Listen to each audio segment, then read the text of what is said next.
आज मैं आपको कहानी सुनाने जा रहा हूँ अफ्रीका के एक ऐसे देश कोंगो की जो जिसमें 6 लाख करोड़ का सोना होने के बाद भी वहाँ की जनता गरीब है।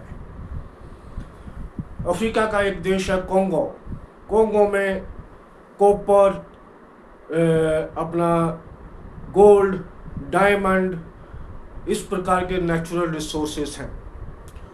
फिर भी जिनकी टोटल वैल्यू 24 ट्रिलियन के करीब है, फिर भी वहाँ के लोग बहुत गरीब हैं। क्यों गरीब हैं? क्योंकि इकॉनमी की भाषा में इसको बोला जाता है रिसोर्स कर्स, श्राप। यहाँ पे रिसोर्स होते हैं, वहाँ पे वो श्रापित है। 1885 में वहाँ पे एक बेल्जियम का राजा लियोपोल्ड II आया वहाँ पे। उसने वहाँ पे अपना राज्य स्टार्ट किया, उसके ऊपर अपना शासन क्रिएट किया और 1000 करोड़ रुपए का वहाँ पे जितना भी डायमंड था, गोल्ड था, कॉपर था, वो सब चीज़ें वहाँ से उस चीज़ का स्मगलिंग करता, उसको अपने अपने यूज़ के लिए यूज़ करता। तो ऐसे करते करते करते 1885 से लेकर वो 1960 तक वहीं रहा। 1960 में और 1885 से 1960 तक वो सब लोगों को, जो कोंगो के लोग थे, उनको वो प्रिजन में रखता था, बांध के रखता था और उनसे काम करवाता था।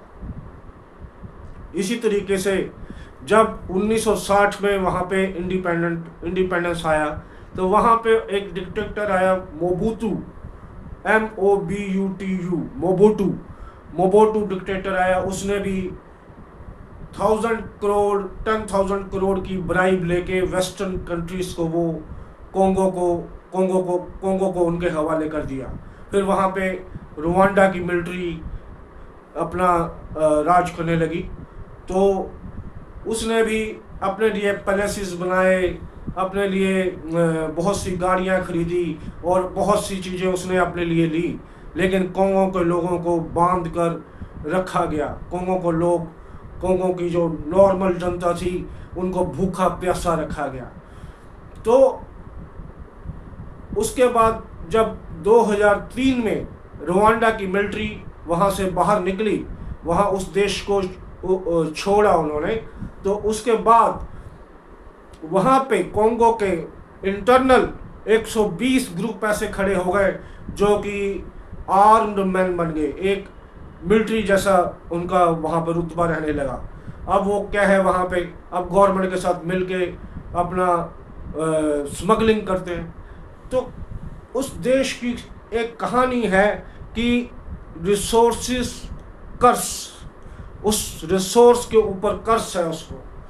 तो वहाँ के लोग भूखे मर रहे हैं जहाँ पे रिसोर्सेस होते हैं। ऐसे ही इराक में देख लो, ईरान में देख लो, जहाँ पे नेचुरल रिसोर्सेस हैं इस तरह के, वहाँ के लोग बहुत ही गरीब रहते हैं, बहुत ही भूखमरी में रहते हैं, उनको जेल के अंदर रखा जाता है।